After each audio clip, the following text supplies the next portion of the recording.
Hi friends, good morning. Happy independence day. இன்றைக்கி ஸ்பெஷலாக பார்த்தா வடை, பொங்கல், சாம்பார், சட்னி இதெல்லாம் ரெடி பண்ணலான்னு முடிவு பண்ணிட்டேன். பெப்பர் நான் முன்னாடியே அரைச்சி வச்சுட்டேன். ஏன்னா நான் முழுசாக போட மாட்டேன்.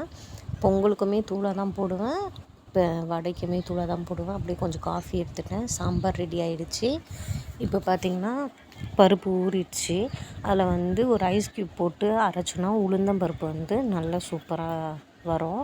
பச்சரிசியும் கொஞ்சம் போட்டிருக்கேன். நல்லா கிறிஸ்பியாக இருந்தது. வடை சூப்பர் செம்ம டேஸ்ட்டாக இருந்தது. இப்போ நல்லா மாவில் நான் ஒரு சொட்டு தண்ணி கூட போடல, அந்த ஒரு ஐஸ் க்யூப் தான் போட்டேன். அது பாருங்கள் எவ்வளோ சாஃப்டாக நைஸாக வந்துடுச்சுன்னு. இப்போ நெக்ஸ்ட்டு பார்த்திங்கன்னா, இப்போ அதை எடுத்துகிட்டு வெங்காயம், கருவேப்பிலை, உதிர்த்து வச்ச மிளகு இதெல்லாம் போட்டுட்டேன். இப்போ தாளிக்கிறது, பொங்கலுக்கு தாளிக்க இஞ்சி, கருவேப்பிலை, முந்திரி, மிளகுத்தூள், ஜீரகம் இதெல்லாம் போட்டிருக்கேன்.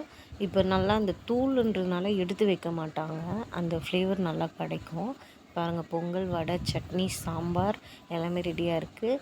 Thank you friends.